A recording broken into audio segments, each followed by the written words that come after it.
டெல்லியில் ஏற்பட்டுள்ள வரலாறு காணாத தண்ணீர் தட்டுப்பாட்டால் பொதுமக்களின் இயல்பு வாழ்க்கை பெரிதும் பாதிக்கப்பட்டுள்ளது. யமுனை, கங்கை போன்ற நதிகளில் ரசாயனங்கள் கலப்பதை தடுக்க நடவடிக்கை எடுக்காததும் இந்த தண்ணீர் தட்டுப்பாட்டிற்கான முக்கிய காரணமாக கூறப்படுகிறது. இதுகுறித்து நமது சிறப்பு செய்தியாளர் வசந்தி தரும் கூடுதல் தகவல்களை தற்போது பார்க்கலாம்.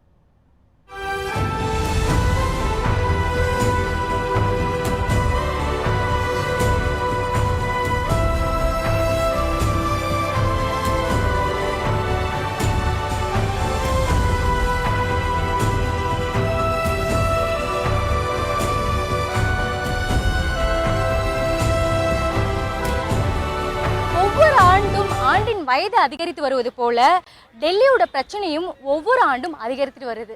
2 கோடி மக்கள் வசிக்கக்கூடிய டெல்லிக்கு தண்ணீர் தேவையானது நாளுக்கு நாள் அதிகரித்து வருது. இந்த தண்ணீர் தேவையை பூர்த்தி செய்வதற்காக பிற மாநிலங்களுக்கு கூடிய தண்ணீர் பங்கீட்டை புதுப்பிக்காமலும் தேவையான குடிநீரை இன்னும் கூடுதலாக கேட்டு வாங்காமையும் மாநில அரசானது மெத்தன போக்கை ஈடுபட்டு வருது. குறிப்பாக இங்கே தண்ணீர் பற்றாக்குறை ஏற்படுவது முன்கூட்டியே கணித்து அதுக்கான உரிய நடவடிக்கை எடுக்காமலும் காலம் தாழ்த்து வரதை பார்க்க முடியுது.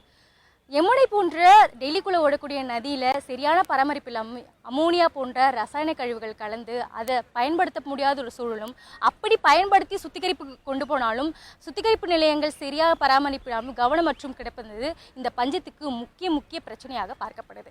இன்னொன்று, இந்த மாதிரியான தேவையான குடிநீர் அதாவது பிற மாநிலங்களிலிருந்து கேட்டு வாங்கிறத விட்டுட்டு டெல்லியில் மாநிலம் இருக்கக்கூடிய நிலத்தடி நீரை மட்டுமே அதிகமாக இங்கே இருக்கக்கூடிய மாநில அரசு கடந்த காலங்களாக அதிகமாக பயன்படுத்தி வராங்க. குறிப்பாக டெல்லி ஜல் போர்டு கடந்த 2020 87 மில்லியன் கேலான்களை எடுத்துகிட்டு வந்த நிலையில் தற்போது 2024 பொறுத்த வரைக்கும் 135 மில்லியன் கேலான்களை எடுத்துகிட்டு வருது நிலத்தடி நீரில்.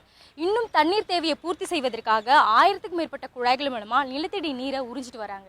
இதன் மூலமாக நிலத்தடியோட நீர் வந்தது குறைந்துட்டு வருது, அதோட தரம் குறைந்துட்டு வருது, மட்டமும் குறைந்துட்டு வருது. இதனால் வருங்காலத்தில் நிலத்தடி நீரே இல்லாத ஒரு அபாய கட்டத்தை டெல்லி சந்திக்க இருக்கிறது.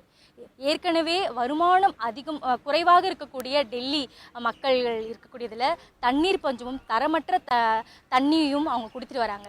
காலநிலை மாற்றமும் அவர்களுக்கு ஒரு பெரும் அச்சுறுத்தலாக இருக்கக்கூடிய சூழலில் இதற்காக அரசு ஒரு போர்க்கால அடிப்படையில் நடவடிக்கை எடுக்க வேண்டும் என்பதே அனைவருடைய கருத்தாக இருக்கிறது. டெல்லியிலிருந்து ஒளிப்பதிவாளர் சுகுமாருடன் வசந்தி.